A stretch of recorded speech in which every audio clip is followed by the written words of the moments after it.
Nagising si Shera na matindi ang pananakit ng puson na nauwi sa pagkaospital. Nalaman niya na mahihirapan siyang magkaanak dahil sa naging sakit niya at maaari din na hindi na siya kailanman magkakaanak. Kaya nagdesisyon ito na bumili ng magiging asawa.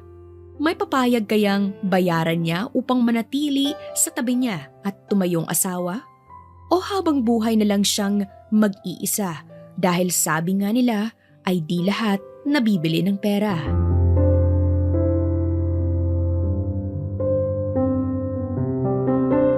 Seryoso ka ba dyan, Dok? Hindi na ba ako magkakaroon ng anak? Pero maayos naman lagi ang lagay ng katawan ko, hindi ba? Tsaka ikaw nga nagsabi sa akin last month na healthy ang ovaries ko. Yun ang akala ko, Shera.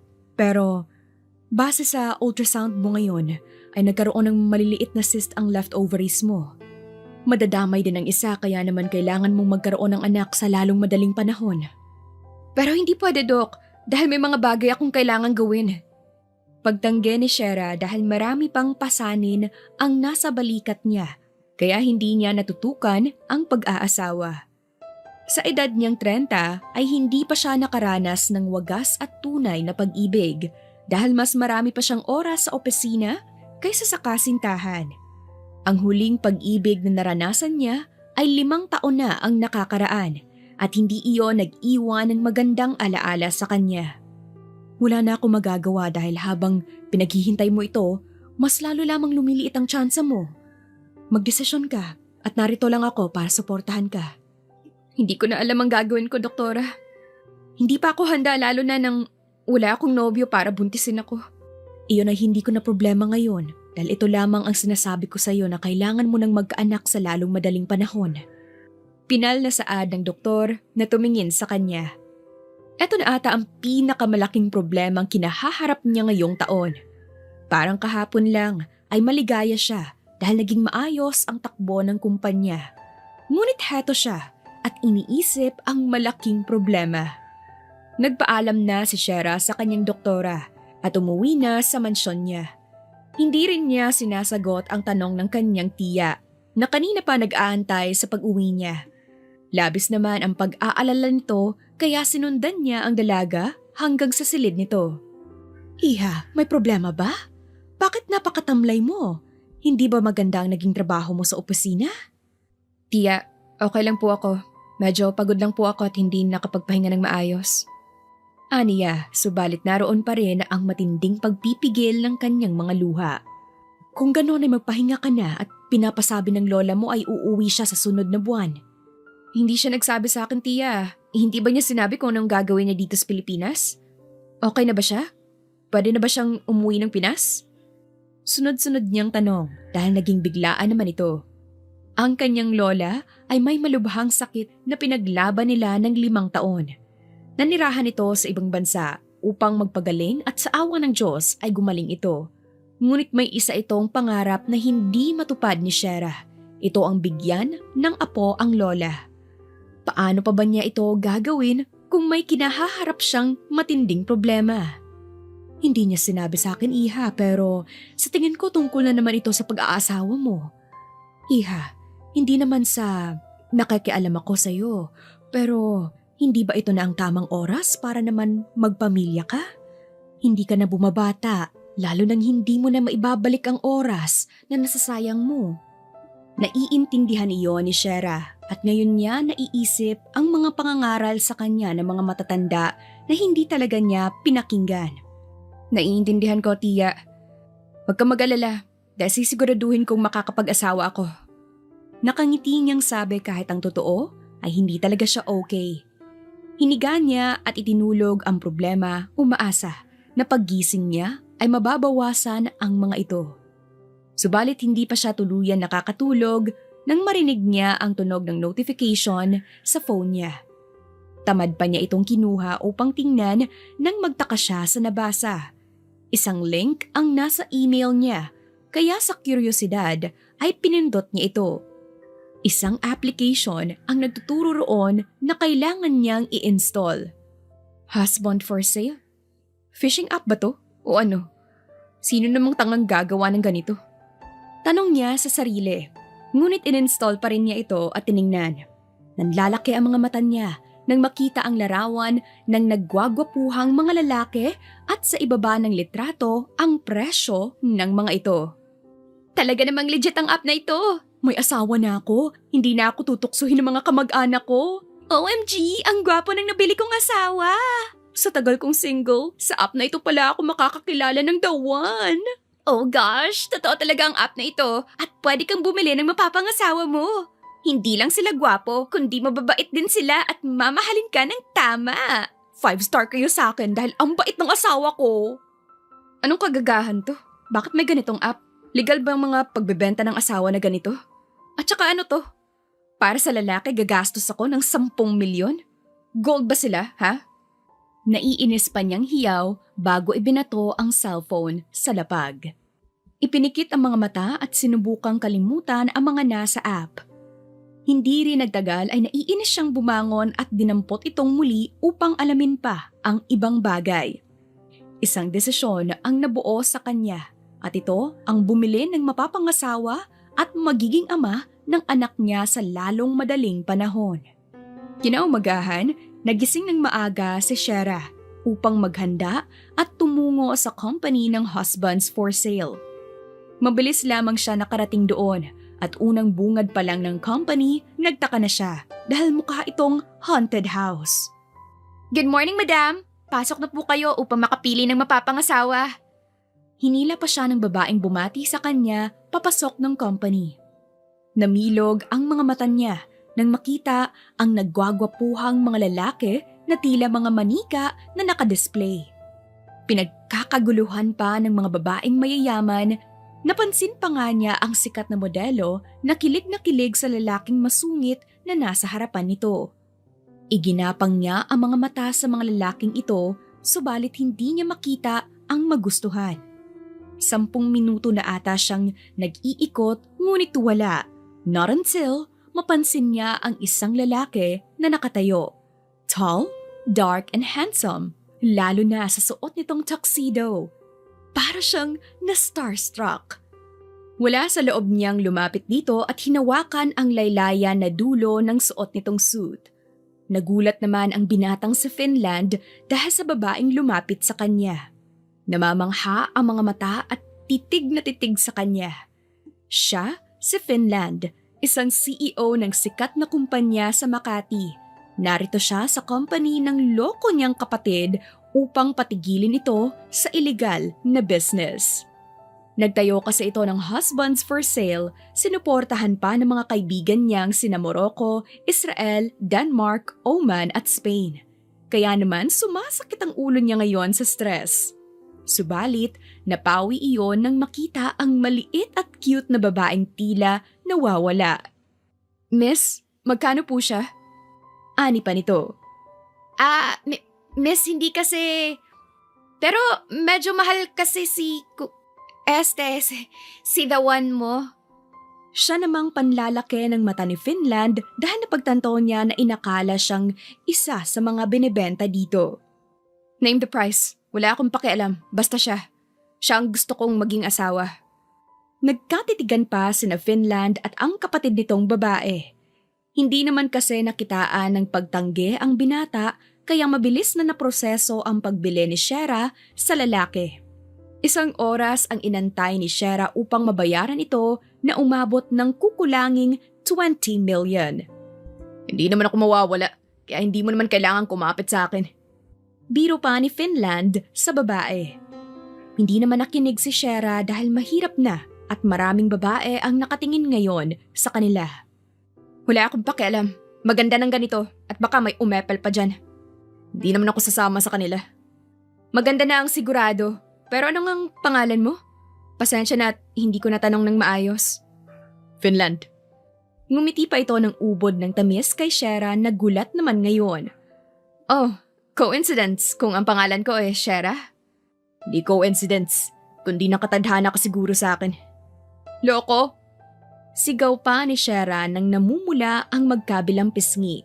Hindi rin naman nagtagal at lumabas na ang babae, dala ang kontrata at marriage contract. Oo, kasal na agad nakapaloob iyon sa napagkasunduan. Hi! Kailangan ko na lang ang pirma ninyong dalawa tapos pwede na kayo mag-honeymoon. Kami nang bahala na ipadala ang copy ng marriage contract niyo sa address. Thank you. Ani Shera matapos pirmahan ang marriage contract nilang dalawa ni Finland. Maloko pang tiningnan siya ng asawa na may malapad ng ngiti nang makapasok sila sa kotse ni Shera. Grabeng kaba din ang nararamdaman niya dahil ito ang unang beses na nagkaroon siya ng lalaki sa buhay niya. Lalo na at ngayong gabi ang unang gabi nilang dalawa bilang mag-asawa. Kaya ganun na lamang ang kaba na nararamdaman niya. Kinakabahan ka ba? Anong kinakabahan ka dyan? Bakit parang namumutla ka? Dahil ba first night natin to, ha? Excuse me? Hindi naman tayo mag-honeymoon, di ba? At saka, ano bang sinasabi mo dyan na parang, shh, just drive. Huwag mo kong tingnan habang namumula ka dahil hindi mo alam ang nasa isipan ko. Kumindat pa ito bago umupo ng maayos. Nakanganga na lamang si Shera dahil sa kahambugan ng asawa. Ipinagpatuloy na lamang niya ang pagdadrive nang walang imikan. Iniisip kung tama ba ang ginawa niyang ito. Hanggang sa makarating sila sa mansyon ni Shera, ipinakilala ng babae ang asawa sa kanyang tiya na kamunti ka ng atakihin sa puso dahil sa biglaang pangyayari. Wala namang kibuan ang dalawa nang pumasok ng silid ng babae. Para tuloy inasinan na uod si Shera dahil hindi siya mapakali. So, this is your room? Saan ba ako matutulog? Pwede ka naman sa kama. Kung gusto mo, sa sofa na lang ako. Sino naman ang nagsabi na sa sofa ka matutulog? Kung pwede naman tayo magtabi sa kama. Your bed is big enough for us. Kaya naman, pahingi ako ng damit na pwede kong pamalit sa damit ko. Kanina pa talaga ako naiinitan at gusto ko na rin magpahinga, wife. Hindi ka muna ba kakain ng dinner? Hindi ka ba gutom? Pwede naman kitang ipaghanda. Alok pa ni Shera upang mapahaba pa ang usapan nilang dalawa. No, thank you. Gusto ko na talagang magpahinga dahil marami pa akong gagawin ng trabaho bukas. Pwede ko bang malaman kung anong trabaho mo bago mo naisipan na ibenta ang sarili mo? What do you think, wife? Ano nga ba sa tingin mo ang trabaho ng lalaking pinakasalan mo? Tumaas baba na naman ang kilay ng asawa. Kaya kaysa ipagpatuloy pa ang pagtatanong ay nainis na lamang siya. Ewan ko sa'yo. Che! Aniya pa bago umalis ng nagdadabog. Naiwan naman si Finland nang may nakakalokong ngiti sa labi habang pinapanood ang asawa na nagdadabog. Napukaw lang ang atensyon niya nang maramdaman ang pag-vibrate ng cellphone sa bulsa. Pangalan ng kapatid na babae ang nakarehistro sa caller. Sinagot niya ito ng walang pag-alinlangan. Kuya, seryoso ka ba dito sa ginagawa mong pagpapakasal? Tanong nito sa kanya. Yes. Kuya, hindi ko alam kung anong nasa utak mo pero sana naman ay hindi ito makakasakit ng babaeng yan. Yun lamang at mag-iingat ka. Ibinaba na ng kapatid nitong babae ang tawag. Siya naman paglabas ni Shera sa banyo, dala ang isang pares ng pantulog. Inabot niya ito sa kanya at inirapan. Amuse naman si Finland sa inasal ng asawa. Kaya bago pa sila magkaasaran, nagtungo na siya sa banyo upang magbihis. Samantala, si Shera naman ay labis ang kaba habang nag-aantay sa asawa niya. Gagawin kaya nila ang ginagawa ng mag-asawa? Hindi kaya masyadong mabilis ang lahat? Kailangan muna niyang matutunan na mahalin ito bago niya ibigay ang sarili. Mabilis lamang lumipas ang 10 minuto at lumabas na si Finland sa banyo. Napansin niya ang babae na bulong ng bulong at hindi mapakali. Kaya naman nakaisip siya ng kalokohan upang pagtripan ito.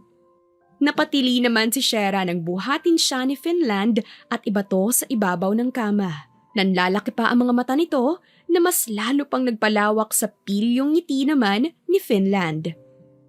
Anong ibig sabihin nito? Hindi ba nag-usap na tayo na walang honeymoon at gusto ko pang makilala ka muna? Finland, hindi ito nakakatuwa. Asawa mo naman ako, hindi ba? Asawa kita kanina lang. Muling napatili si Shera nang maramdaman ang malambot na labi ni Finland sa labi niya.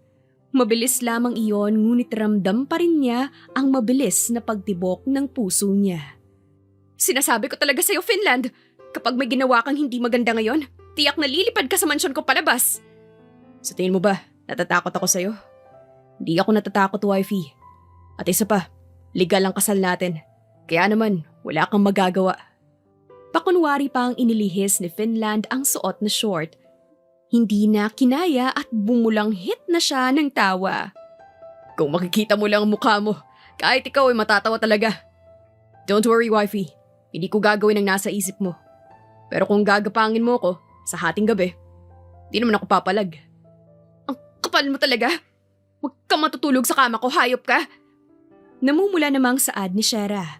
Isang pagkakamali ata na ito ang pinili niya maging asawa dahil muntik na siyang atakihin sa puso. Just kidding, wifey. Huwag ka na magalit at halika na dito. Gusto ko na magpahinga dahil pagod ako. Matulog kang mag-isa mong bisit ka. Hindi ako tatabi sa isang hambog na tulad mo. Aalis na sana si Shera sa kama nang bigla siyang hilahin ng binata at ipangko ito pahiga sa kama. Ikinulong siya nito sa malalaking braso at hita upang hindi siya makabangon. Ano ba? Bitawan mo nga ako. Hindi ako makahinga dahil ang laki-laki mo. Reklamo pa niya. Hindi kita bibitawan dahil matutulog na tayo at bukas na natin pag-usapan kung kailan mo gustong mag-honeymoon. Finland, hindi talaga ako natutuwa. Shh! Please, wife. Let's sleep. Dahil pagod ang asawa mo kakatayo roon dahil sa pag-aantay sa'yo. Sa lambing ng boses nito, kusang nanahimik si Shera. Hinayaan niyang nakayakap ang lalaking kanina lamang niya nakilala. Ayaw na niyang isipin pa ang mga maaaring mangyari o kung tama ba ang ginawa niya dahil pagod din siya gaya nito. Hindi rin naman nagtagal ay kinain ng antok si Shera hanggang sa tuluyan na siyang nakatulog ng mahimbing sa braso ng asawa. Lumipas ang isang buwan na pagsasama ni na Finland at Shera. Hindi naging madali ang lahat. Tila mga aso't pusa sa iisang bubong ngunit hindi rin naman ipagkakaila ni Shera na maaasahan at mabait ang asawa. Mas nakilala pa nga nila ang isa't isa dahil sa madalas na pagtatalo. Ano na naman ang ginagawa mo sa silid ko, lalaki?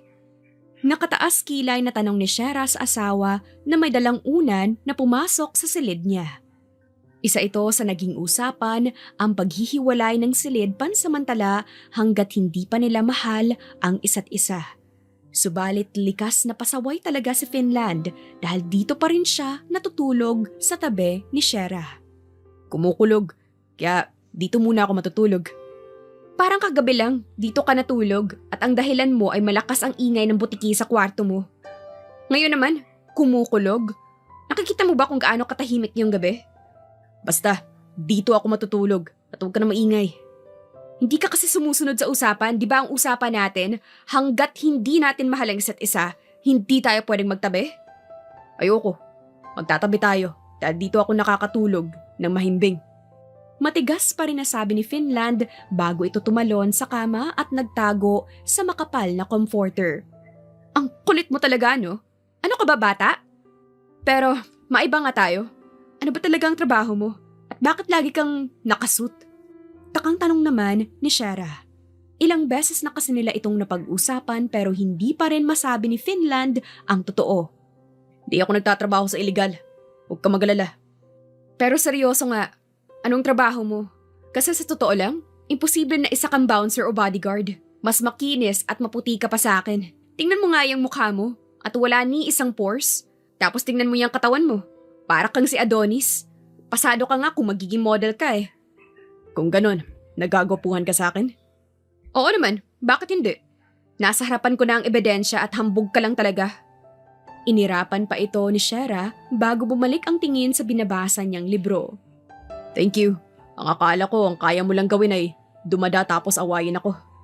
May sweet side ka pala kahit papano. Tigilan mo ako huwag mo akong umpisahan. Pagbabanta pa ni Shera dahil tiyak na kung saan na naman kahahantungan ang simpleng bangayan na iyon. Tumigil naman sa pagsasalita sa Finland kaya nakahinga ng maluwag si Shera subalit hindi rin iyon nagtagal nang bigla itong tumayo bigla. Tumingin pa ito sa kanya na para bang may naisip na magandang gagawin. Di ba wala kang trabaho bukas? Hanggang sa susunod na ilang araw? Yes, ano naman? Sagot naman ni Shera na hindi pa rin binabalingan ng tingin ang asawa. Gusto mong sumama sa probinsya kung saan ako lumaki? Gusto ko lang bisitahin ng pamilyang umampon sa akin noon. Matagal-tagal na rin simula nang nabisita ko sila. Anito. Dito na tuluyang napukaw ang atensyon ni Shera dahil ito ang unang pagkakataon na nalaman niya iyon. Hindi siya nagtanong at tumingin lamang kay Finland. Kung kailangan mo nang makakasama, bakit hindi? Kaya okay lang sa akin. Ang bait talaga ng asawa ko. Pakis nga. Hindi naman nakapaghanda si Shera nang bigla siyang halikan ni Finland sa labi. Ang akala niya ay iyon na. Ngunit nagkakamali siya dahil mas lalo siyang hinila nito palapit. Mas pinalalim ang halikan nilang dalawa hanggang sa hindi na namalaya ni Shera na nadadala na siya sa halik na iyon. Naghiwalay lamang ang kanilang mga labi nang kapusin sila ng hininga. Bakit?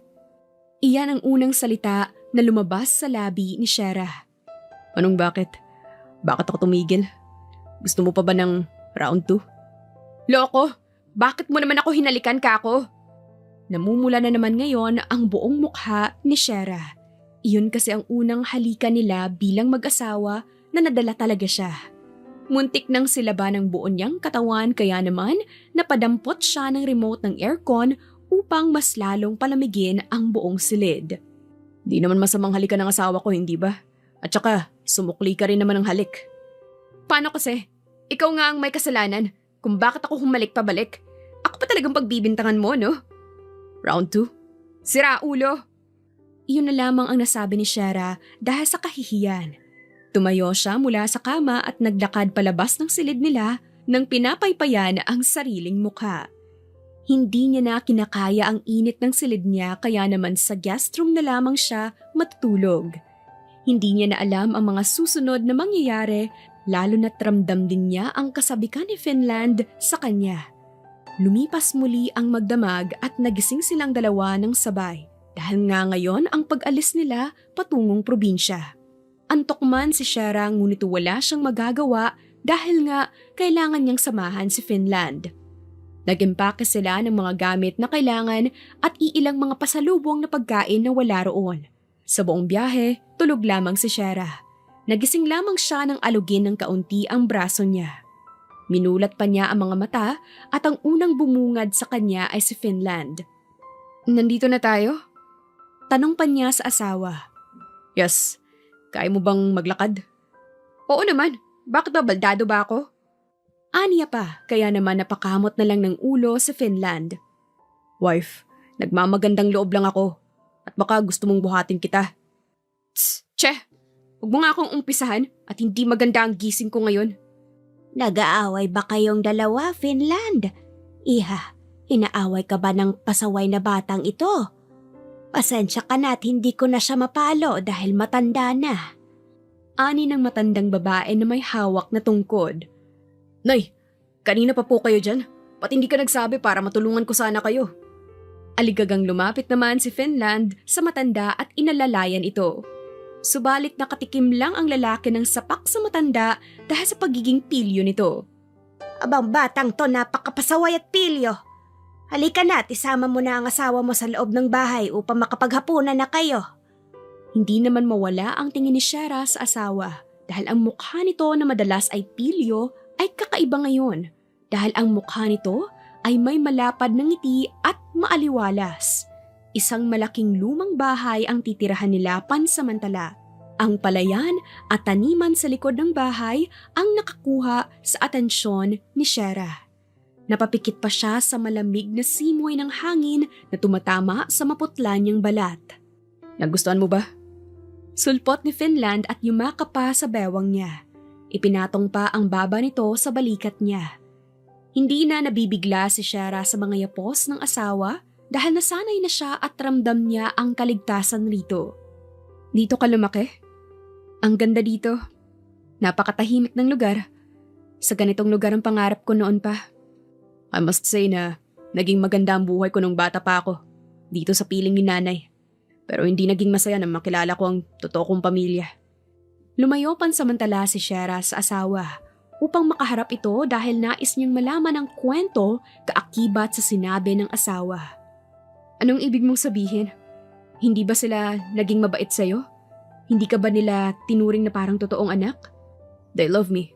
Pero hindi mo maaalis sa akin na magtanong kung bakit nila ako iniwan sa bahay ampunan. Tapos paglaki ko, ay doon sila babalik na parang walang nangyari. Tinanggalan nila ng kaligayahan ng mga taong kumupup sa akin. Pero natuto din naman ako na magpatawad.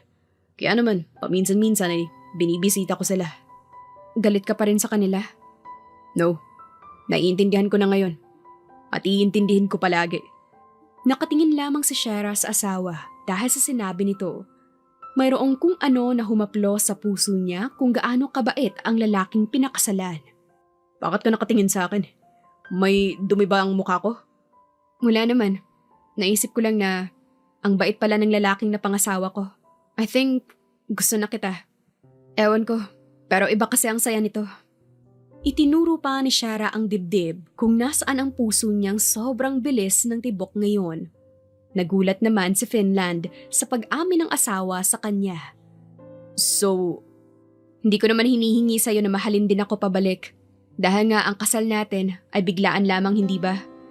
Maghihintay naman ako hanggang sa mahalin mo na rin ako. Ngumiti pa ng malapad si Shara na siyang nagpatulala naman kay Finland. Sino bang hindi mai-in-love sa babaeng nasa harapan niya?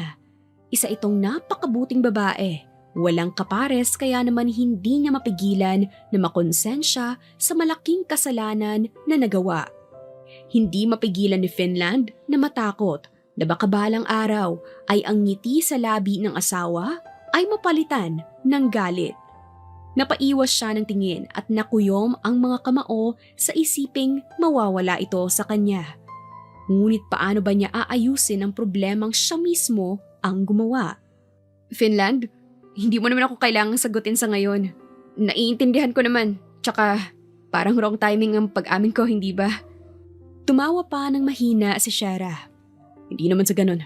Gusto din kita, Shara. Gustong gusto. To the point na mababaliw ako sa isiping mawawala ka sa akin. Pero hindi ko maatim na baka kasuklaman mo ako balang araw. Bakit naman kita kasusuklaman? Hindi ako magagalit sa'yo. At kung sakali man, gusto kong intindihin mo ko at huwag mo akong susukuan. Shara, I'm really sorry. Ano ka ba? Wala yun. Umiwas pa ng tingin si Shara dahil sa awkward na nararamdaman at hiya na rin dahil sa lahat ng pagkakataon ay ngayon pa siya umamin sa asawa. No, ngayon pa lang. Nagsasorry na ako sa gagawin ko. Anong ibig mong sabihin? Kinakabahan na tanong ni Shara. Siniil siya ng mapusok na halik at malugod naman itong sinuklian ng babae. Naging mapusok silang dalawa at mapangahas, tila uhaw na uhaw sa labi ng isa't isa. Hindi na namalayan pa nang dumapo ang malamig na hangin sa kanilang hubad ng mga katawan. Nang gabing iyon, inalay ni Shara ang kanyang puso at katawan para sa asawa. Pinaramdam niya rito kung gaano niya kamahal kahit na alam niyang walang kasiguraduhan kung masusuklian ba ni Finland ang pagmamahal niya. Kinabukasan, nagising si Shara dahil sa maingay na tilaok ng manok at ang mainit-init na sinag ng araw na tumatama sa mukha niya. Nag-unat pa siya ng katawan bago nakapa nang wala na si Finland sa tabi niya.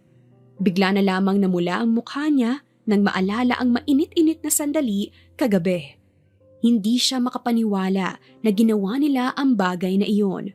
Hindi pa rin mawala-wala ang mga halik nito at haplos sa buong katawan niya. Bit-bit ang kumot ay nagtungo siya sa banyo at ganoon na lamang nalaglag ang panga niya nang makita ang mapulang marka sa buong katawan niya. Napamura na lamang si Shara dahil sa ginawa nito kagabi. Ito ay ang pagmamarka nito na sa kanya lamang siya. Nang makapag-ayos na si Shara ay siyang pagbaba na rin niya. Naabutan niya ang asawa na nakikipagkulitan sa babaeng may kapayatan. Napansin naman siya ng mga ito at mabilis na lumapit sa kanya si Finland at hinalikan siya sa labi. Good morning, baby. Nito. Hindi mo ba ako ipapakilala sa asawa mo, kuya? Kagabi ko pa sana kayo gusto makausap kaso may nag-aaway na pusa kagabi. Pinamulahanan naman ng mukha si Shara dahil sa sinabi nito. Hindi niya kasi makontrol ang boses niya kagabi dahil talaga namang pilyo si Finland at sinasadya nito ang pag-iingay niya. Pwede ba, Sarah? Pumasok ka na sa paaralan bago ko pa bawiin ang baon na binigay ko sa'yo. Pananakot pa ni Finland kaya nagdadabog na umalis ang dalaga. Kumusta ang tulog mo? Okay naman. Nahihiya pang pumaling ng tingin si Shara sa ibang direksyon dahil hindi pa rin niya makalimutan ang nangyari at nahihiya siya. Hindi ba masakit ang katawan mo? Wala bang masakit sa'yo? Hindi ka dapat bumangon dahil pwede naman kitang dalhan ng pagkain sa silid natin. Wala namang masakit sa akin Really? So hindi pala kita napagod ng husto kagabi? Pilyong sabi ni Finland kaya naman lalong namula ang magkabilang pisngi ni Shara. Gusto niya nang magpalamon sa lupa dahil sa kakapalan ng mukha ng lalaki na sabihin iyon sa kanya. Alam mo, nagugutom na ako, kaya naman kumain na tayo. Sus, di ba pasado ang performance ko? Hindi. Wala namang masama kung aamin ka, love. Dahil mas lalo ko pang gagalingan sa susunod. Tigilan mo nga ako, Finland. Di ka na makakaulit, tandaan mo yan. Natatawang sigaw ni Shara habang patuloy silang nagkukulitang dalawa. Muling lumipas ang mga oras ng napakabilis. Nakaupo naman ngayon si Shara sa kawayan na upuan sa ilalim ng punong mangga. Pinapanood si Finland na tulungan ang itay nito sa pag-aani ng mga mais na tanim nila. Hindi pa napansin ni Shara ang dalaga na kaninang kausap ng asawa, kundi pa siya nito kinausap. Inabutan pa siya nito ng mangga na may bagoong.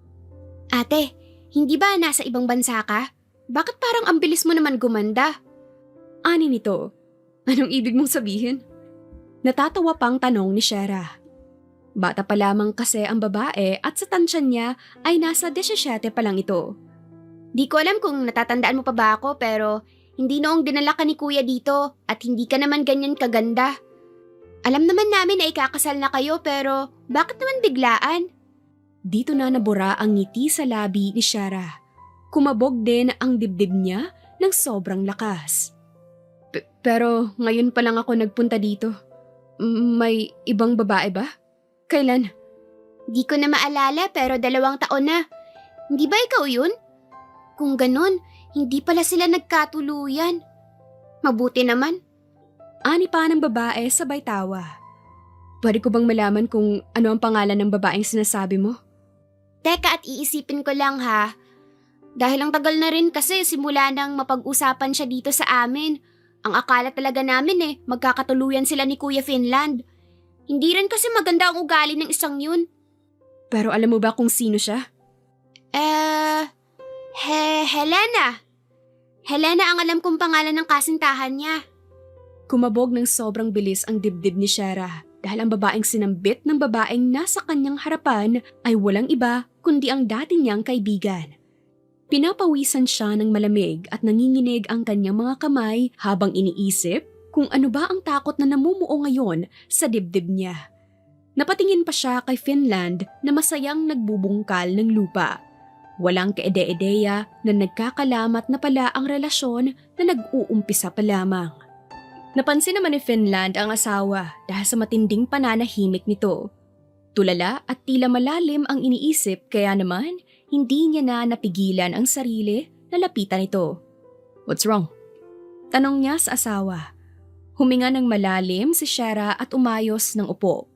Pilit man ang kanyang mga ngiti, sinubukan niyang ipakita sa asawa na walang problema.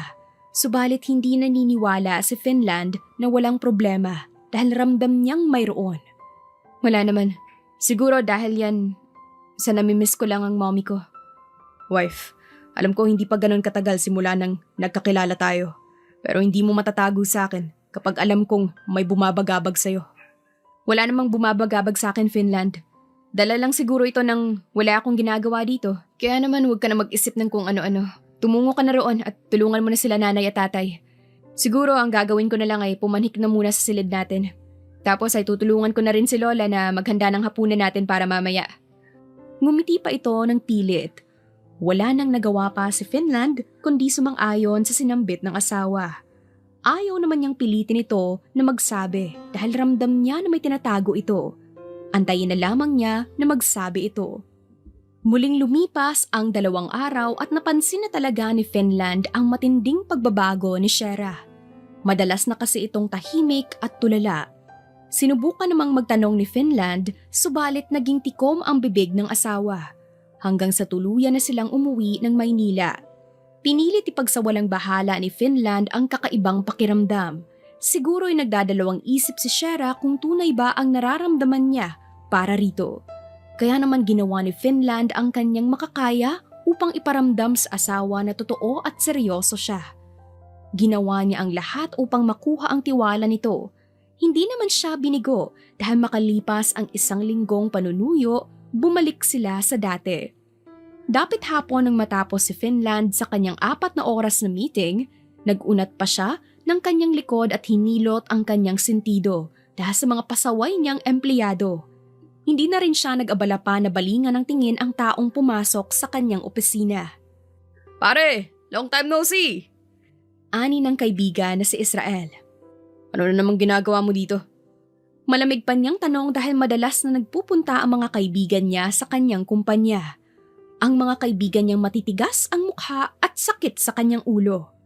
Kukunin lang sana kitang ninong sa kasal ko. Kasal? Sino namang tangang pumayag na may magpakasal sa'yo, ha? Walang prenong sabi ni Finland. Di ka lang naman pala hambog, kundi isa ka pang walang pusong kaibigan. Malamang ako na ito. Sino bang ayaw pakasalan ako? Yan yung babaeng kinababaliwan mo noon na iniwan ka.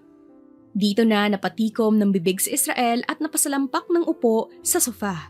Basta na lamang niyang ibinato ang invitation sa ibabaw ng round table. Ganon din ang ginawa ni Finland. Umupo siya sa swivel chair at kinuha ang kanyang cellphone upang tawagan sana ang asawa. Ngunit hindi pa niya naidadial ang numero ng asawa nang biglang mag-pop up ang isang numero. Sinagot niya ito sa pag-aakalang importante subalit isang tinig ang nagpatibok ng mabilis sa kanyang puso. Love! Ani ng babae sa kabilang linya. Napansin din ito ni Israel dahil sa pamumutla at tila takot na hitsura ng kaibigan. Helena? Pangalan pa lang maski si Israel ay natahimik. Yes, love. Nandito na ako sa airport at pwede mo ba akong sunduin? Bakit hindi ka nagsabi sa akin na uuwi ka ng Pinas? Di ba nag-usap na tayo tungkol dito? Love naman. Gusto kitang sorpresahin kaya naman umuwi na ako nang walang paalam. Hindi mo ba ako na-miss? Kasi ako miss na kita. Kaya naman puntahan mo na ako ngayon dahil gusto ko pang makita si tita. Ani ng babae sa kabilang linya. Hindi nakasagot kaagad si Finland dahil naisip niya ang tungkol sa asawa. Matapos ibaba ang tawag, sandali siyang tumulala at nag-isip kung paano niya sasabihin sa kasintahan na iniwan niya pansamantala sa ibang bansa. Malaking gulo ang pinasok mo pare. Hindi ito alam ni Shera, hindi ba? Ang akala ko ay hihiwalayan mo na yan dahil nga may asawa ka na. Paano mo lulusutan ngayon yan? Tanong pa ni Israel. Yun nga ang kinakatakot ko. Dahil nakagawa ako ng malaking kasalanan. Tulad ng ano? Peke ang kasal namin ni Shera. Hindi ko pinarehistro ang marriage contract namin upang hindi ako magkaroon ng problema. Ang akala ko, hindi ito tatagal ng 2 buwan o kahit ang 1 buwan lang. Pero nagkamali ako. Dahil habang tumatagal, napamahal na siya sa akin. Hindi ko tuloy alam kung paano ko sasabihin sa kanyang totoo. Sabi niya. Hindi napigilan ni Israel ang mapatayo at mapasuntok ng malakas sa malapit na paso sa kanya. Oo, at kaibigan nga niya ang binata, ngunit hindi naman tama ang ginawa nito dahil nagawa nitong manloko ng babaeng mabuting tao. Gagi ka pala eh. Alam mo naman palang mali, pero ginawa mo pa rin. Tapos napamahal pa sa iyong babae. Okay lang sana kung hindi mabuting babae si Shera. Pero pare naman, sa lahat ng lolokohin mo, yung babae pang pinapangarap ng iba. Di ko naman sinasadya eh. Di mo sinasadya, pero may utak ka pa rin para isipin na mali ang gagawin mo. Paano na yan? Paano kung malaman ni Shera na hindi pala kayo kasal? Paano kapag nalaman niya na uuwi ngayong araw ang fiancé mo? Tingin mo, nang mararamdaman niya? Oo at kalokohan ng business ng kapatid mo. Pero hindi naman ata tama na paasahin at lokohin mo yung tao. Aayusin ko to. Susubukan kong ipaliwanag kay Helena ang totoo at hihingi naman ako ng kapatawaran kay Shera. Sabi ni Finland, subalit nanlalaki ang kanilang mga mata nang bigla na lamang kumalabog ang pintuan ng malakas. Bumungad sa kanila ang luhaang mukha ni Shera na may dalang paper bag. Excited pa naman sana itong dalhan ng makakain ng asawa. Subalit narinig niya ang lahat. Narinig niya kung paano aminin ni Finland na hindi pala sila kasal. Totoo ba? Love? Love? Ayun ba ang tawagan niyo ng fiancé mo? Ano, Finland? Bakit hindi mo maamin ngayon? Narinig ko na ang lahat at ang sabi mo ay hindi tayo kasal. Bakit hindi mo pa sinabi? Pinagmukha mo akong tanga. Magpapaliwanag ako. Para saan pa? Dinig na dinig ko ang mga sinabi mo. Pineke mo ang kasal natin, hindi ba?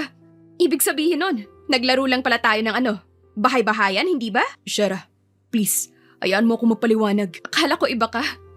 Ang akala ko, hindi mo ako sasaktan gaya ng ginawa ng ibang lalaki sa akin. Pero akala ko lang pala ang lahat ng yun. Dahil katulad ka rin nila. Manloloko!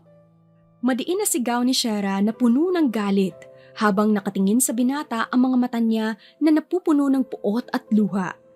Naroon lamang si Israel at awang-awa sa kaibigan dahil nakikita niya na mahal niya ang asawa. Subalit hindi rin niya maitatanggi na mali ang ginawa nito.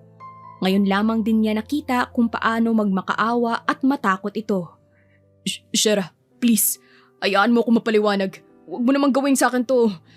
Please, patawarin mo ako. Bitawan mo ako, Finland. No. Sinabi ng bitawan mo ako eh. Hindi tayo mag-asawa. Naglaro lang tayo kaya bumalik ka na sa totoo mong fiancé. Huling hiyaw ni Shera bago ito tumakbo palabas ng opisina ni Finland. Susubukan sana itong habulin ng lalaki nang bumungad sa kanya ang fiancé na si Helena. Tulad ni Shera, luhaan din ito, ngunit naroon ang awa. Helena. Tawag niya sa pangalan nito, ngunit isang malakas na sampal ang binigay ng babae sa kanya. Kailan ka pa naging gago, Finland? Kailan ka pa naging sinungaling, ha? Ito ang dahilan kaya hindi mo ko pinapansin ng ilang buwan, hindi ba? Gusto kong magalit sa'yo dahil sa ginawa mo pero naiintindihan kita. Sorry. I'm really sorry. Masasaktan ako. Gusto kitang sigawan at kasuklaman. Pero ano magagawa ko? Mahal kita. Pero ayoko magdusa ka sa piling ko. Marahil may pagkukulang din siguro ako kaya naman nagawa mong magmahal ng iba. Ilang beses kitang pinagpalit sa iba. Kaya ito siguro ang karma ko. Huwag mong sabihin yan. Alam mong mahal kita. Minahal. Minahal mo ako. Kaya naman sa pagkakataong ito, ako naman ang gagawa ng tama. Sundan mo siya at ipaglaban mo ang tunay na nararamdaman mo sa kanya. Nagulat naman si Finland sa sinabi ng fiancé. Kaya malugod niya itong sinunod, tumakbo siya palabas ng kumpanya upang habulin si Shera. Naiwan naman si Helena kasama si Israel. Ayaw man ni Israel sa babae, subalit humahanga siya sa ginawa nitong pagpapalaya sa kaibigan. Samantala, mabilis na inempake ni Shera ang mga gamit. Ang lahat ng sorpresa niya sa asawa ngayong araw ay nasira lamang. Luhaan niyang inilagay sa maleta ang mga importanteng mga gamit. Nag-aalala din ang tiya niya nang makita siyang luhaan. Iha, kumalma ka at hindi yan makakabuti sa bata. Hayaan mo makauwi ang asawa mo at mag-usap kayo. Mag-usap? Asawa? Hindi kami mag-asawa, tiya. Niloko niya ako. Sa bagay, kalokohan lang talaga ang kasal namin. Dahil lamang sa kagustuhan kong mabigyan si Lola ng apo. Pero alam mo yun, ang sakit-sakit dahil nagmumukha akong tanga. Naiintindihan ko pero kailangan mong pag-isipan ang gagawin mo. Mahal ka ng binatang yun at kung nagkaroon man siya ng kasalanan sa iyo anak, ay pakinggan mo siya. Pangangaral ng matanda subalit sarado na ang isipan ni Shera. Mas lamang ang sakit at hinanakit niya para kay Finland upang pakinggan pa ito. Wala siyang kaabog-abog na umalis ng mansyon at tumungo sa airport. Oo, nang araw din na iyon lumisan si Shera dala ang isang biyaya na pinagkaloob sa kanila ng Diyos. Habang si Finland ay tulala at lumuluha na nakaluhod sa airport dahil ang babaeng minamahal ay tuluyan ng umalis sa buhay niya. Hindi niya ito naabutan. Nahuli siya. Huli na ang lahat para maayos pa niya. Hindi naging madali ang buhay ni Finland simula nang mawala si Shera. Naging sira ang buhay niya. Madalas na nag-iinom at nagwawala ito sa loob ng 1 taon. Hindi rin niya mahanap ang asawa niya dahil nagtago ito. Sinubukan din ni Finland na kausapin ang lola nito at nagmamakaawa na sabihin sa kanya kung nasaan ang mag-ina. Ngunit hindi rin ito alam ng matanda. Naging sira at magulo ang buhay ni Finland, ngunit isang araw bigla na lamang siyang bumangon. Muling bumalik sa dating buhay, natakot man ang pamilya niya sa pagbabago nito, ngunit nakitaan nila na naging maayos ito. Dahil sa wakas, natagpuan na ni Finland ang mag-ina at palihim niyang sinusubaybayan ang mga ito. Nanatili iyon ng 3 taon ang pagsusubaybay sa mag-ina niya. Wala siyang lakas ng loob na harapin o guluhin ang mga ito dahil nahihiya siya kay Shera sa ginawa nito noon kahit na malaki ang pinagbago niya. Kuya, hindi mo pa ba kayang magpakita sa mag-ina mo? Natitiis mo pa rin ba na puntahan ng palihim ang anak mo? Sa Tagaytay ka na kaya tumira para hindi ka na mapagod sa pagbabiyahe palagi? Hindi ko pa kaya. Kuya naman, 3 taon nang lumipas sa tingin ko naman. Napatawad ka na ni Ate Shera eh. Gusto ko. Pero natatakot ako na baka lumayo na naman siya sa akin at hindi ko na sila makita pa. Masaya na ako sa ganito. Aniya sa kapatid na babae. Isinalansan niya pa ang mga regalo na binili para sa anak. Kailangan niya makaisip ng paraan upang mabigay ito sa anak. Kilala na kasi siya ng bata dahil lakas loob siyang nagpakilala, ngunit hindi ito alam ni Shera. Natatakot siya na baka ilayo ang bata sa kanya, kaya naman nakontento siya sa ganitong setup. Hindi mo ba naisip kuya na what if makakilala si Ate Shera ng ibang lalaki? Paano ka na? Alam kong natatakot ka pero hindi mo ba naisip na baka magmahal siya ng iba? Kung hindi mo lalakasan ng loob mo, sa tingin ko tuluyan na silang mawawala sa'yo. Huwag mong sabihin yan, Faith. Hindi sila mawawala sa akin. Tsaka bakit ka ba nakikialam kung anong mangyayari, ha? Sigaw ni Finland. Hindi na nagulat ang kapatid nitong babae sa naging reaksyon ng kuya niya. Kahit pakita niyang maayos ito, hindi pa rin mawala ang labis na kalungkutan at pangungulila. Sinasabi ko lang ang maaaring mangyari kuya kapag hindi ka pa kumilos. Baka pagsisihan mo na naging duwag ka para mabawi ang mag-ina mo. Iyon ang tumatak sa isipan ni Finland. Upang makaiwas sa nalalapit na gulo, minabuti niyang umalis na lamang at tumungo sa anak. Wala siyang pakialam kung anong sabihin ng ibang tao na malalapit sa kanya dahil baka ikabaliw niya pa kapag nawala ng tuluyan ang dalawa sa kanya. Sa kabilang banda naman ay si Shera na abala sa pagsasalansa ng pagkain sa ref dahil katatapos lamang niya na mag-grocery. Ito ang gusto niyang libangan, ang pagsasalansa ng mga stocks sa refrigerator. Naging libangan niya ang pagluluto kaya naman huminto na siya sa pagpapalakad ng kumpanya simula ng araw na iyon. Ang akala niya ay hindi na siya makakabalik sa Pinas, ngunit nagkakamali siya dahil narito siya ngayon sa tahimik na bukirin malayo sa syudad. Sila lamang ng anak niya ang narito, ang anak na naging bunga ng pag-iibigan nila ni Finland noon. Uy bruha, kanina ka pa nakatulala dyan na. Baka naman iniisip mo na naman ang lalaking nanakit sa'yo. Biglang bungad ng kapitbahay niyang si Chantal. Ano na naman ginagawa mo dito, babae? Hindi ba sinabi ko sa'yo na kumatok ka sa pinto kung papasok ka? Paano ko pa gagawin? Bukas na nga ang pintuan. Ano? Gulat niyang sabi at hinanap ang anak na kanina lang ay naglalaro sa sala. Nataranta siya at nagtungo sa sala upang tingnan ang anak. Anak? Friends? Tawag niya sa pangalan ng anak. Kanina pa ba bukas ang pinto? Nasaan ang anak ko? Maski si Chantal ay nagpanik na rin dahil 3 taong gulang pa lamang ang bata at hindi nito alam ang pasikot-sikot. Franz! Franz! Franz! Malakas niyang sigaw kasabay ng pagtakbo at paghahanap sa maaaring puntahan ng anak. Maghiwalay tayo. Dito ako maghahanap at dyan ka. Kumalma ka, Shera. Hindi nawawala ang anak mo. Baka naglakad-lakad lang siya dyan. Ani pa ng kaibigan bago sila naghiwalay. Lakad-takbo ang ginawa ni Shera habang sinisigaw ang pangalan ng anak. Maluha-luha siya dahil sa takot at isipin kung nasaan ba nagtungo ang 3 taon na batang anak. Pinagtanong niya rin ito sa paligid, subalit walang Franz ang nahanap. Susuko na sana siya at handang tumawag ng pulis nang makarinig siya ng mahinang bungis-ngis sa hindi kalayuan sa kanya. Sinundan niya ang mga ito at laking gulat ni Shera nang makita ang anak na katawanan ang lalaking sinubukan niyang ibaon sa limot. Walang pinagbago ang lalaki at gwapo pa rin ito maliban sa nangingitim na ilalim ng mata at bahagyang namayat. Napansin ni Shera na puno ito ng putik at ganoon din ang anak. Hindi siya makakibo dahil hindi niya alam ang sasabihin. Subalit hindi rin nagtagal, napansin na siya ni Finland. Ang kaninang masayang mukha nito ay napalitan ng takot. Namutla din ito kaya naman mabilis na tumayo at tumitig sa anak nila ng may lungkot.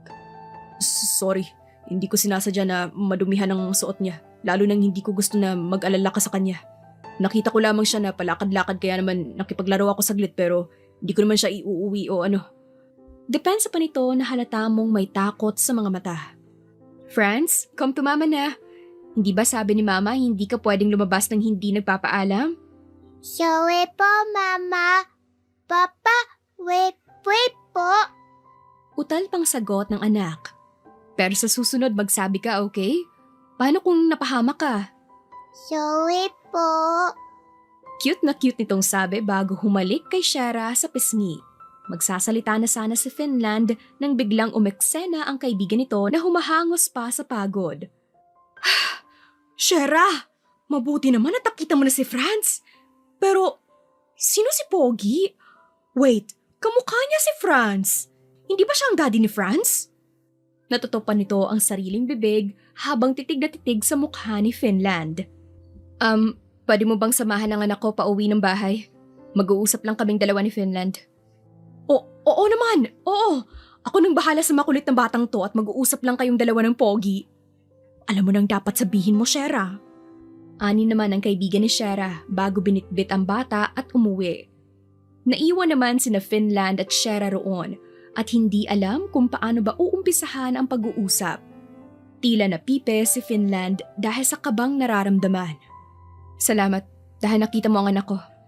Di ko alam kung paano kita pasasalamatan pero maraming salamat. Shera.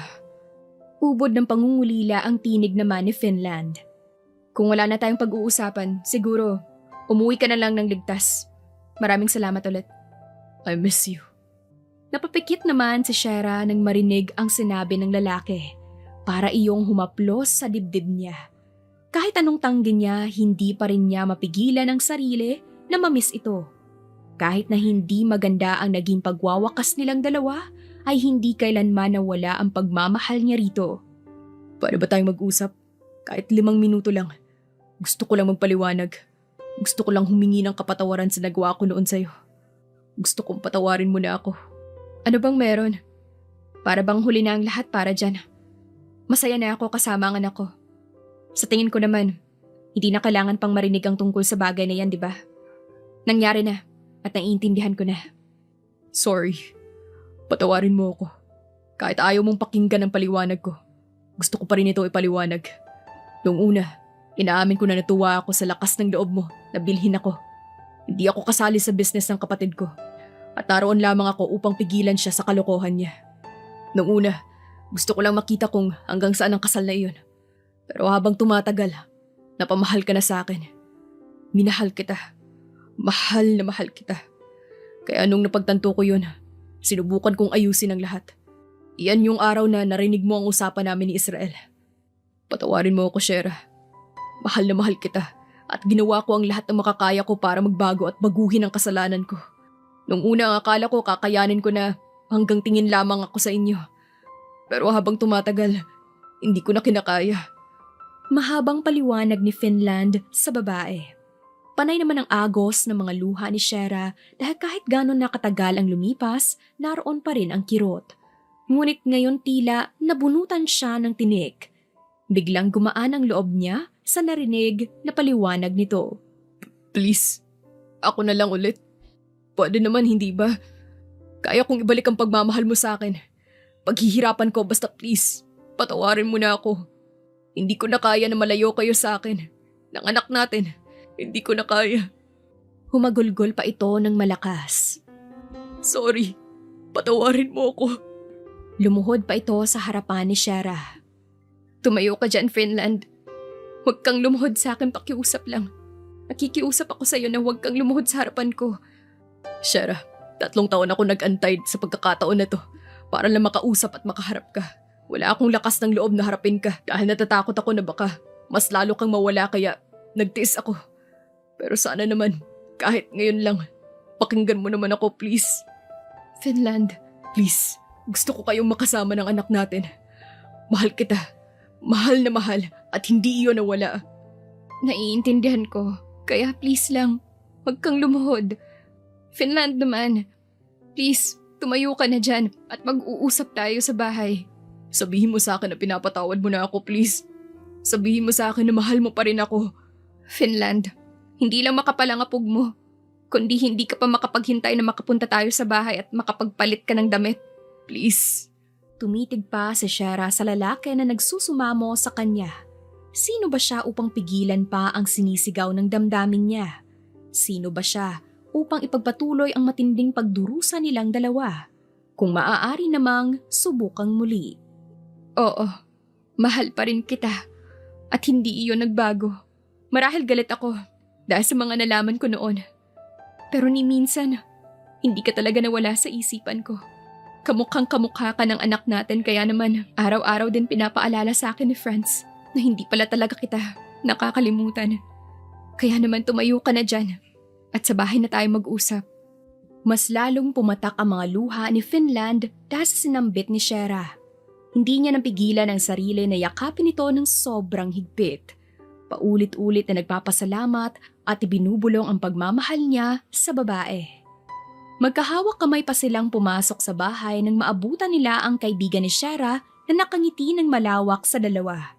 Nilalaro nito si Franz kaya naman nagkaroon ng loving-loving ang dalawa upang magkaayos. Mukhang madidiligan na atang 3 taon na tuyot ha. Ani pa nito. Ano bang pinagsasabi mo dyan, babae ka? Ang bibig mo at ang anak ko ang hawak mo. Namumula pang sabing sita ni Shara sa kaibigan. Sus, para namang hindi kayo nakabuo. Oras na siguro upang bumuo ng pangalawa? Ang lungkot tuloy ni Franz dahil wala siyang kalaro. Ano ba? Love? Love daw oh! Love daw ng daddy mo si mommy. Pamumuska pang muli ng kaibigan ni Shara sa kanila. Dahil sa labis na kahihiya ni Shara, mabilis siyang hinila ni Finland papasok ng silid niya. Sorry kung ano-ano ang sinasabi niya. Hindi kasi siya nakakainom ng gamot eh. Bakit? Pwede naman nating sundan ang anak natin. Finland? Hiyaw ni Shara na mas lalong namula ngayon. You're so cute, love. Ito ang namiss ko. Ang mukha mo. Ang labi mo. Ang boses mo. Napakasaya ko dahil matapos ang 3 taon na pagtitiis, heto ka. Heto na. At hawak na kita ulit. Naririnig na kita ulit. Muling pumatak ang mga luha ni Finland. Hindi pa rin makapaniwala na naging maayos sila. Nagkaroon na ng pagbabago dahil naging matapang siya. Bakit ka ba umiiyak? Ayaw mo ba ng pangalawang pagkakataon? Biro pa ni Shara na kahit maski siya ay luhaan, nagawa pa rin niyang tumawa ng pagak. Gusto ko. Gusto ko. Kung ganon ay maligo ka at maghahanap ako ng pagkain. Ipapakilala kita sa anak natin. Kaya naman, ayusin mo na ang sarili mo. Huwag ka nang umiyak dahil ang pangit mo. Magiging pangit pa kaya ako sa paningin mo kapag hinalikan kita dyan? Ang tila biro ni Finland ay napalitan ng pagkagulat dahil kusang dumampi ang labi ni Shara sa kanya. Tila natuod siya at hindi makakilos kundi pa napansin na wala na pala ang dalaga sa harapan niya. Nang araw na iyon ipinakilala ni Shara si Finland sa nag-iisang anak nila na si Franz. Doon na rin ito nagpalipas ng gabi upang mas makasama ang mag-ina niya. Napuno ng tawanan at halakhak ang dating bahay na tahimik. Hindi rin nawala ang malapad ng ngiti ng dalawa. Dahil ng araw na iyon, natapos ang paghihirap nilang dalawa. Mas pinili nilang muling bigyan ng pagkakataon ang relasyon nila. Gusto nilang mahalin ang isa't isa ng tama ngayon at masaya. Dahil hindi rin nagtagal, tuluyan ang napatawad ni Shara si Finland. Muling bumalik sila sa Maynila at inanunsyo ang magandang balita. Mabilis ang kasal na ginawa ng dalawa dahil sa kasabikan na makasama ang isa't isa. Hindi naman binigo ni Finland ang asawa dahil naging mabuting asawa ito sa kanya At ngayon ang ika-1 taon nila bilang mag-asawa. Pare, ang akala ko talaga ikaw na lang ang walang magiging pamilya sa atin. Pero masaya ako at naging maayos kayo ni Shera. Napagod na rin kami sa pag-iinarte mo ng ilang taon. Biro ni Oman, bit-bit ang anak na 3 buwan pa lang. Si Raulo, buti nga at pinatawad pa siya ni Shera. Gago din kasi tong si Finland. Nasa ginto na pero... Pero ano? Singit naman ng mataray na babae dala ang isang hanger habang papalapit kay Spain, isa sa kaibigan din ni Finland. Di ba napakabuti ni Shera at nagawang patawarin si Finland? Sana yung isa dyan, mapatawad na rin ng asawa niya, di ba? Morocco? Biro pa ni Israel. Gagi. Sabi naman pabalik ni Morocco na problemado din sa asawa dahil sa pagiging pabebe nito. Alam niyo, tama na yan at baka marinig kayo ni Shera at magkaroon na naman ng problema. Mabuti pa alagaan niyo na lang ang mga anak ninyo. Ani naman ang asawa ni Spain. Mahal naman, bakit palagi ka na lang nakikisali sa usapan naming magkakaibigan na? One of the boys ka ba? Di porket mukha kang lalaki may karapatan ka nang sumali. Aray! Tingnan niyo, dapat talaga pumili kayo ng babae na mukhang babae. Reklamo nito nang makatanggap ng sapak sa asawa. Bakit ba ang ingay ninyong lahat? Tsaka ano palang ginagawa niyo sa mansyon ko? Di ba ang sabi ko naman, family dinner ito at hindi kayo kasali. Ayan tayo Finland eh. Kapag usapang pamilya, para naman kaming hindi saksi sa pagiging baliw mo sa asawa mo noon. Parang hindi ka rin nabaliw sa asawa mo, Denmark ah. Sita din pabalik ni Finland. Muli sanang magbabangayan ang magkakaibigan nang dumating si Shera na suot pa ang bestidang puti na mas lalong bumagay rito kahit na may kalakihan na ang tiyan. Nagulat pa si Shera nang makita ang mga kaibigan ng asawa. Mga pasaway din ang mga ito sa mga asawa nila. Pare-pareho ng naranasan dahil iisang dugo lang ata ang nananalaytay sa kanila. Anong ginagawa niyo dito? Finland, nasan ang anak natin? Nakay kina mommy ba? Nag-dinner na ba kayong lahat? Di pa nga eh, kasi itong asawa mo napakakuripot. Di ba naman kami pinag-serve ng kahit juice lang? Akala mo hindi bilyonaryo at nagmamayari ng kumpanya tapos juice lang ipagdadamot pa? Ani Spain. Really? Bakit naman? Finland? Bakit mo naman sila pinapasok sa bahay natin? Bira ni Shera kaya naman nagtawanan ang lahat. Aba, ginaganyan mo na ako ngayon na. Sa pagkakaalam ko, sa akin ka naglilihi ngayon. Di mo ba ako pasasalamatan na binigyan kita ng magandang jeans? Wika pa ni Spain. Loko, kapag naman naging mukhang unggoy ang anak ko, talagang ililibing kita ng buhay. Hiyaw na patawa ni Finland sa kaibigan. Hindi natapos ang lahat sa kanilang bangayan, asaran at kwentuhan na tumagal pa hanggang hating gabi. Kompleto ang lahat. Tinupad ng mga ito ang pangakong magsasama-sama paminsan-minsan kahit may mga sariling buhay na sila. Hindi naman mawala ang ngiti ni Finland dahil nakatingin siya sa asawa na hindi man lang makitaan ng asim ang mukha dahil sa kinakain itong kalamansi na tinanim pa niya sa bakuran dala ng paglilihi nito. Hindi talaga mawala ang matamis na ngiti sa labi ni Finland. Mahal na mahal niya ang asawa. Napansin naman ito ni Shera kaya ngumiti din ito ng ubod ng tamis. Hindi na napigilan ni Finland na lapitan ang asawa at halikan ito sa uluhan.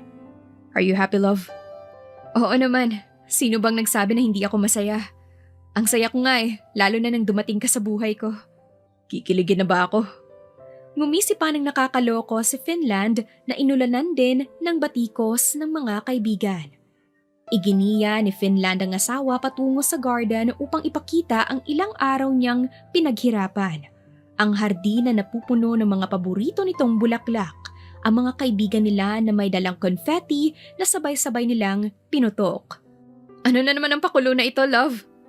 Ani ni Shera. Happy anniversary, love. Thank you sa 1 taon na pagmamahal at kaligayahan. Simula nang bumalik ka sa buhay ko. Wala na ako mahihiling pa kundi ang mapasaya at ligtas kayo ng mga anak ko. Mahal na mahal kita at alam kong alam mo yan. Kasabay ng paghalik ni Finland sa asawa ay ang malakas na putukan ng mga fireworks sa madilim na kalangitan. Mga naggagandahang kulay at hugis ang lumabas roon. Magkayakap na sinalubong ang pag-iisang taon nilang dalawa. Lahat sila ay natagpuan na ang kaligayahan matapos ang paghihirap upang makasama lang ang mga babaeng mahal nila. Magkayakap, pinapanood ng sabay ang mga fireworks. iisa lang ang nasa isip nila. At ito ay ang mga ngakong mamahalin ng walang kapares, ang mga babaeng binigay ang lahat para sa kanila at hindi nagsawa na umintindi at pagpasensyahan sila. Muling lumipas ang 5 taon at ganoon pa rin katibay ang pagmamahala ni Shera at Finland kasama na ang 2 anak nila na si Franz at Sydney. Hindi pa nakakabangon si Finland galing sa magdamag na gisingan dahil sa walang humpay na pag-iyak ng unika iha nila. Nakarinig siya ng malakas na pagsara ng pintuan kasunod ang malakas na boses ng asawa. Pungas-pungas pa siyang lumabas ng silid nang maabutan niya si Shera na umiiyak habang nakaupo sa pintuan ng anak nila. Nilapitan niya ito at niyakap ng mahigpit. "Love, hindi ko na alam ang gagawin ko. Hindi ko na alam kung paano ko pagpapasensyahan ang lahi mo." Sumbong nito sa kanya. Napansin nila na habang tumatanda ang panganay nilang si Franz ay nagiging rebelde na ito sa kanila. Pasaway at madalas din silang ipatawag sa eskwelahan. "Ako nang bahala sa anak natin. Pumasok ka na sa silid natin at naroon ang anak natin." "Hindi mo naman siya sasaktan, hindi ba?" "Hindi. Sasapukin ko lang batang yan at hindi na maganda ang ugali." Hindi na nagsalita pa si Shera at hinayaan si Finland na pumasok sa silid ng anak nila. "Franz, pwede ba tayong mag-usap? Anong problema mo, kiddo? At naging rebelde ka ngayon. Pati yung mommy mo, sinasagot mo na ngayon." Daddy, Namumutla nitong sabi. "Sasabihin mo ba sa akin ang dahilan kung bakit naging ganyan ka? Pati yung mommy mo, nasasaktan mo na." I'm sorry po. Hindi naman po ako galit kay mommy eh. "Kung ganon, bakit ganyan ka? Hindi ka namin pinalaki para maging ganito, Franz. Kung may problema ka, sabihin mo sa amin ng mommy mo." Hindi na nga napigilan ng bata na umiyak sa harapan ng ama. Ang matagal nang hinanakit ay unti-unti nang kumawala. Kasi pansin ko, hindi na ako napapansin sa bahay na ito, Daddy. Madalas nakausapin niyo si Sydney. Alam ko naman na ako ang kuya pero Daddy, hindi niyo na po ako pinapansin ni Mommy eh. Hindi na nakasagot agad si Finland at natauhan sa sinabi ng anak. Hindi na nga nila nabigyan ng atensyon ito dahil nasa 8 taong gulang na. Madalas nang tahimik at gustong mapag-isa. Nung una akala nila ay okay lamang iyon. Pakiramdam ko po, hindi niyo na ako mahal. "Anak, huwag mong sabihin yan dahil mahal na mahal ka namin ng mommy mo. Ang akala namin ay gusto mo lang ng ganto. Kaya naman hindi namin naisip na nasasaktan ka na pala. Patawarin mo si daddy kung nagkulang kami sa'yo. Si mommy mo, mahal na mahal ka." Daddy, I miss you po. Nasaktan ko po si Mommy. Shh! Naiintindihan ni mommy mo. "I'm sorry anak, kung kailangan mo itong maranasan. It's okay po, Daddy ko.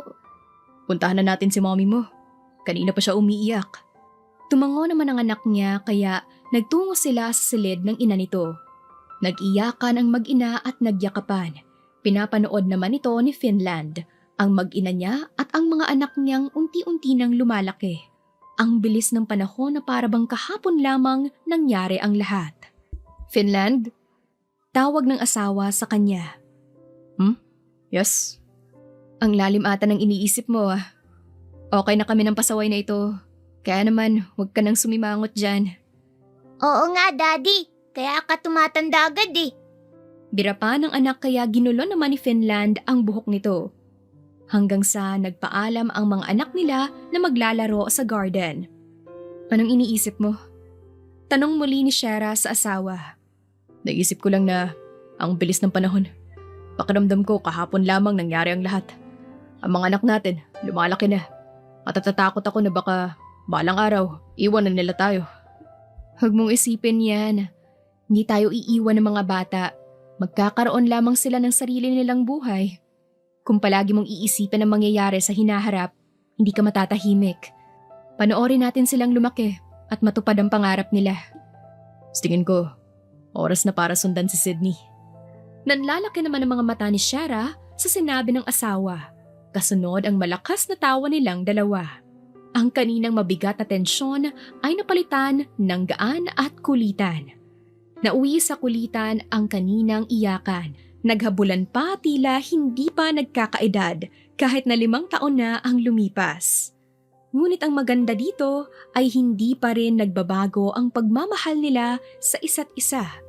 Tinupad ni Finland ang pangako niya kay Shara at ito ang mahalin ito habang buhay.